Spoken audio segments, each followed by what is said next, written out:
Yan. Naka-uniform pa ako. Nasa trabaho po ako ngayon eh. Kaya medyo maraming dumadaan. And so, hello po, Pastor. Hindi ko alam kung anong sasabihin ko kasi hindi naman ako sanay na ganito na nagbibigay ng message.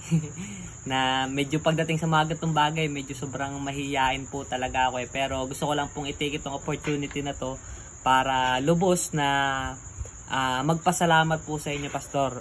Maraming salamat po sa lahat po ng sakripisyo nyo po para sa amin at para sa akin po especially, Pastor. Kasi ilang years na ba? 2015, 16, 17, 18, 19, 20, 21, 22, 23. 9 years! 9 years na for and so for 9 years sobrang bilis po ng panahon. Parang dati lang sobrang pasaway pa po ako na talagang lagi nyo pa po ako napapagsabihan. And ngayon palagi nyo pa rin po ako napapagsabihan. Pero lahat po ng mga sinabi po ninyo sa akin ay alam ko pong sobrang nakakatulong po sa akin. And nagpapasalamat po ako kasi hindi lang po kayo basta pastor para sa akin.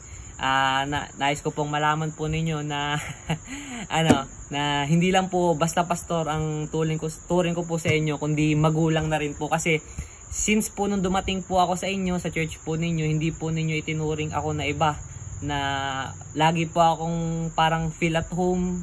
Yan, so nasanay na rin ako na talagang feel at home po talaga, na parang anak na rin po ang turing po ninyo sa akin. Kaya sobrang nagpapasalamat po ako. And also maraming salamat din po dahil dun sa mga times po na okay naman cellphone. Dun po sa mga times na nawawala na po ako ng pag-asa, yung talagang point na malapit na po akong sumuko, malapit na po ako mag-give up, palagi po kayong di ko po alam, pero siguro po destiny or siguro po hinipo po ni Lord yung puso ninyo na in somehow po bigla na lang po kayong dumarating or bigla nyo na lang po akong kakausapin, tapos bigla po ulit ako mabubuhayan ng loob. And nagpapasalamat din po ako sa lubos po na tiwala po ninyo sa akin, na lagi nyo po akong minomotivate sa mga bagay-bagay and palagi nyo pong pinapalakas yung aking loob.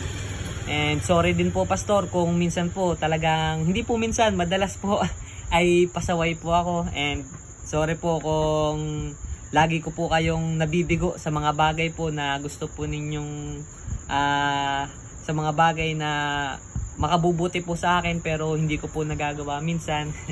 Lubos po akong humihingi ng tawad. And nais ko lang po iparating sa inyo na sobrang na-appreciate ko po lahat po ng ginagawa ninyo. Kagaya nga po ng sabi ko po sa inyo dati, na nung sinabi nyo po na what if tumigil po kayo, dun po sabi ko, kung tumigil nga po kayo, siguro wala po ako sa landas na ito.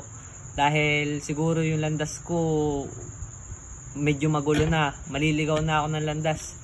Yan, so sobrang nagpapasalamat po ako sa inyo and hindi ko na po pahabain pa. And maraming salamat po, Pastor, at mahal na mahal ka po namin at mahal na mahal po kita. Love you!